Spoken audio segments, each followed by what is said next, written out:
Hello বন্ধুরা, আসসালামু আলাইকুম। কেমন আছেন আপনারা সবাই? আশা করি ভালো আছেন, সুস্থ আছেন। আমিও ভালো আছি। আমার প্রতিদিনের মতো আর একটি ভিডিও নিয়ে আবার আপনাদের মাঝে হাজির হলাম। এখন বাজে সকাল 8টা। সবাইকে শুভ সকাল। তো 8টা থেকেই শুরু করলাম, যেহেতু ইলমার আজকে পরীক্ষা। ইলমাকে কিন্তু আমি 6টার দিকে ঘুম থেকে ডেকে তুলে দিয়েছি, আর আমি ভিডিওটা অন করে 8টার দিকে চলে আসলাম। আপনাদের মাঝে শেয়ার করব আমার ডেলি লাইফে টুকিটাকি যা করি সেটাই। তো ইলমা আর কি পড়াগুলা আজকে যেহেতু 24 জুন, হাই স্কুলগুলোতে তো অর্ধবার্ষিকী প্রতিটা শিক্ষা প্রতিষ্ঠানে শুরু হয়ে গেছে অর্ধবার্ষিকী পরীক্ষা আজকে থেকে। তো ইলমাকে 6টার দিকে ঘুম থেকে ডেকে তুলে দিয়েছি। ইলমা ঘুম থেকে উঠেই পড়াগুলা রিভাইজ দিচ্ছে। আজকে ইলমাদের ইংরাজি প্রথম পাঠ পরীক্ষা, ইংরাজি পরীক্ষা আর কি, ইংরাজি পরীক্ষা ইলমাদের। তো ইলমা ঘুম থেকে উঠে পড়াগুলো রিভাইজ দিচ্ছিল, আর আমি এদিকে চলে আসলাম রান্নাঘরে। আজকে দেখে সেটা সকাল মানে গতকালকে রাত 1টা থেকে 12:30 1টা আনুমানিক থেকে বৃষ্টি হচ্ছে। বৃষ্টি থামার কোনো নামই নেই, মানে মুষলধারায় কিন্তু বৃষ্টিটা না, বৃষ্টি হচ্ছে মানে ঝিরঝির করে আর কি। রাতে ভালো বৃষ্টি হয়েছে, সকাল থেকে ঝিরঝির করে বৃষ্টি হচ্ছে, রোদও নাই। মানে এই যে বৃষ্টি যে হচ্ছে, চারিদিকে পানি একটু একটু করে জমে আছে স্কুলের মাঠে, সেটা দেখলেই বুঝতে পারতেছেন। তারপরে আর কি ছাতা করে, অটো করে ইলমাকে নিয়ে স্কুলে চলে আসলাম। আজকে যেহেতু ইলমার প্রথম পরীক্ষা অর্ধবার্ষিকী, আর ও তো হাই স্কুলে প্রথম। আর এর আগে আর কি ইলমা ক্লাস টেস্ট পরীক্ষা দিয়েছে, তারপরে তো আর হয় নাই অর্ধবার্ষিকী পরীক্ষা। তো সিট নাম্বার খুঁজতে হবে, সেই জন্য ইলমার সাথে আমি স্কুলে চলে আসলাম। এসে সিট নাম্বার অফ ক্যামেরাতে সেগুলো ভিডিওতে A to Z শেয়ার করা তো সম্ভব হয় না। দৌড়াদৌড়ি, পাড়াপাড়ি, হারাহারি, সব শিক্ষার্থীরা কার সিট নাম্বার কোথায় খোঁজাখুঁজি শুরু করে দিছে। আমিও ইলমাকে নিয়ে ওর সিট নাম্বার খুঁজে ওকে ক্লাসে বসাই দিয়ে চলে আসলাম। এই যে দিনাজপুর বাহাদুর বাজারে মাছ কিনবো আর কি। তো মাছ কিনবো, আর ভাবলাম যে একটা সোনালি মুরগি নিব। ইলমাকে রোস্ট বানিয়ে দেই না কি করা যায় দেখি। তো সোনালি মুরগি 250 টাকা কোথাও কোনো দোকানে বলতেছিল, কোনো দোকানে মানে 270 টাকা বলতেছিল। তো দরদাম করে আমি নিয়ে নিলাম আর কি। 700 গ্রাম ওজনের একটা সোনালি মুরগি। আর বেশি করে নিলাম না, এজন্যেই ফ্রিজে জায়গা নাই সেজন্য। তারপরে এখানে তেলাপিয়া মাছ নিলাম, যে মাছগুলো পানিতে আর কি লাফালাফি করতেছে সেই মাছগুলা 200 টাকা, 210 টাকা। যে মাছগুলা পানি ছাড়া এমনি রাখা হয়েছে সেই মাছগুলা শুধু 200 টাকা তেলাপিয়া মাছ। তারপরে কাতলা মাছ 300 টাকা, পানি যেগুলো সেগুলো 320 টাকা, যেগুলো পানি ছাড়া রেখে দিয়েছে সেগুলো 300 টাকা। রুই মাছ, কাতল মাছ। তো সেই জন্য আমি আর ভাবলাম যে অল্প অল্প করে নিব, ফ্রিজে যেহেতু আমার জায়গা নাই, মানে নিয়ে নিয়ে আর কি যেন 2 দিন খেয়ে শেষ হয়ে যায় এরকম করে নিব। তো এই যে মাছ, তেলাপিয়া মাছ একটা ওজনে নিলাম 120 টাকাও হলো তেলাপিয়া মাছটা। তো মাছের দোকানেই কেটে আমি সাইজ করে নিয়ে নিলাম। বাসায় এসে আবার বাজার করে বাসায় এসে মাছ কাটা ঝামেলা হয়ে যায়। তারপর মুরগিটাও কিন্তু 700 গ্রাম ওজন হয়েছে, মুরগিটাও কিন্তু ওখানে আমি পরিষ্কার করে নিয়েছি, চামড়া চুমড়া সব ফালাই দিয়ে নিয়ে আসলাম কাঁচা বাজারে। এখানে আমি রাইখঞ্জন সজনা, যেটা 12 মাসের সজনা হয়, সেই সজনাটা নিলাম। মানে 250 গ্রাম সজনা নিয়েছে, 120 টাকা করে কেজি নাকি সজনার। তো 250 গ্রাম সজনা নিল আমার কাছে 40 টাকা কেজি হিসাবে নিলে দাম কমে পাওয়া যায়। 250 গ্রাম সজনা 40 টাকা দিয়ে নিলাম।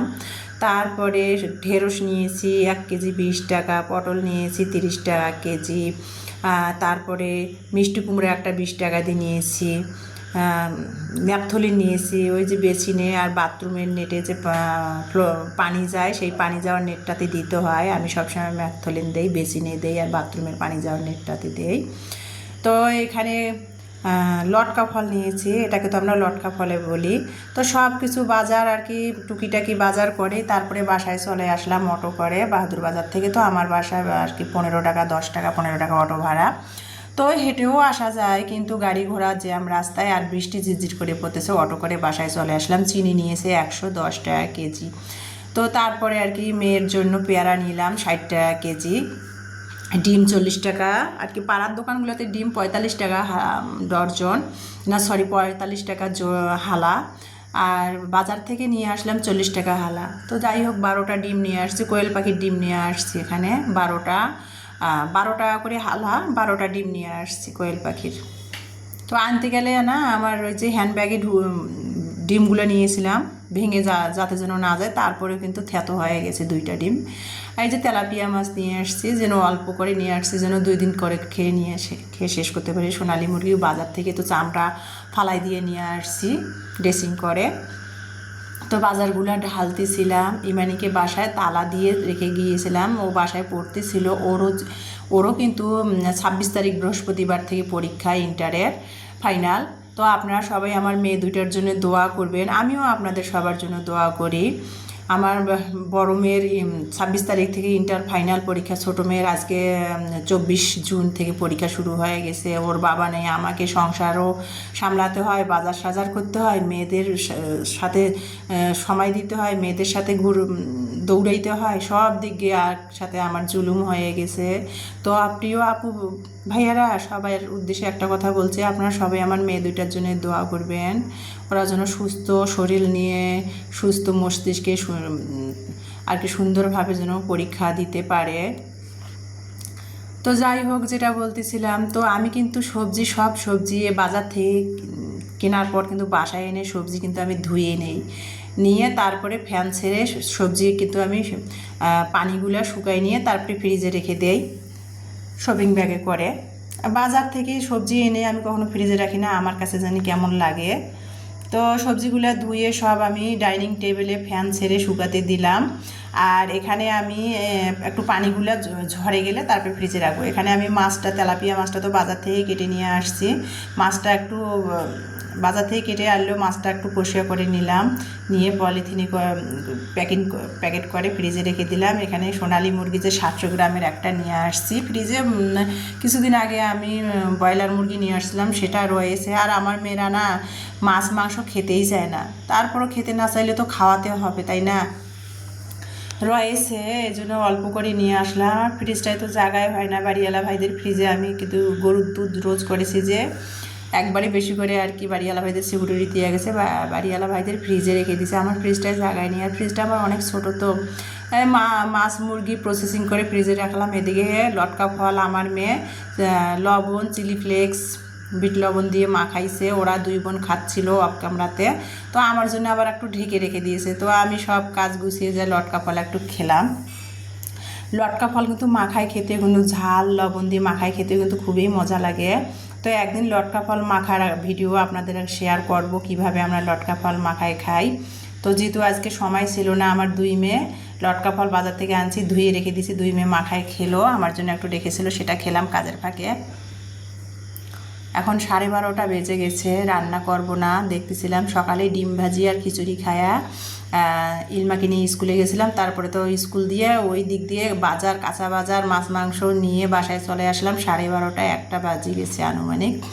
তো যেটা বলতেছিলাম, সকালের একটুখানি খিচুড়ি আছে, আর সকালে খিচুড়িটা কিন্তু মসুরের ডাল আর চাল দিয়ে আমি রান্না করেছিলাম, তো সেটা রয়েছে।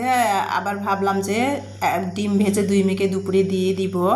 ইলমার আবার 10টা থেকে 1টা পর্যন্ত আর কি পরীক্ষা। তো ইলমা আসলে আর কি খিচুড়ি যেটা আছে সেটা 2 মেয়েকে দুপুরে আর কি গরম করে ডিম ভেজে দিয়ে দেবো। আর দুপুরে কোনো রান্না করি নাই। তারপরে কিন্তু বাজারগুলো গুছিয়ে আমি ফ্রেশ হয়ে দুপুরে একটু হালকা পাতলা খিচুড়ি ডিম ভাজি খেয়েছি অফ ক্যামেরায়। খেয়ে তারপরে দেখেন আবার কিন্তু আমি 3টার দিকে মুন্সিপাড়া চলে আসলাম, দিনাজপুর মুন্সিপাড়া লাইব্রেরিতে আসছি। মুন্সিপাড়াতে এখানে যত লাইব্রেরি যত মুন্সিপাড়াতে, তো এখানে চলে আসলাম। সকালে আসছিলাম বাজার করে, বা সময় ছিল না, বাসায় গিয়েছি।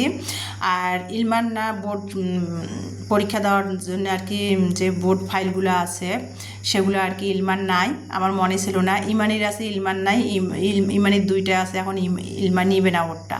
তো ওর বোর্ড ফাইলগুলো কিনতে আমি মুন্সিপাড়া লাইব্রেরিতে এসেছি। তো বোর্ড ফাইলগুলো আর কি ভাবলাম যে 100 টাকা বা 50 টাকার মধ্যে নিব। তো বোর্ড ফাইলটা, এই বোর্ড ফাইলটা আর কি এটা লাগেজ ফাইল বলে। তো পরীক্ষা দেওয়ার জন্য আর কি বোর্ড টোড আর কি প্রবেশপত্র, পেন্সিল বক্স নিয়ে যাবে। তো এইটা আর কি 180 টাকা দিয়ে নিয়ে দিলাম ইলমাকে। তো ইলমা তো পেয়ে মহা খুশি, ওর খুবই পছন্দ হয়েছে। ঘাড়ি ঝুলে দেখতেছিল আর হাসতেছে, খুব পছন্দ হয়েছে ওর। ওর জন্য একটা পরীক্ষা দেওয়ার জন্য বোর্ড লাগেজ ফাইলগুলো কিনে নিয়ে আসলাম। তো যাই হোক, আর কিছু পার্সোনাল মেইলি আর কি জিনিস নিয়ে আসছি, সব কিছু তো আর শেয়ার করা সম্ভব হয় না। তো সেটা নিয়ে আসলাম। এসে আর কি এখন 4:30 বেজে গেছে।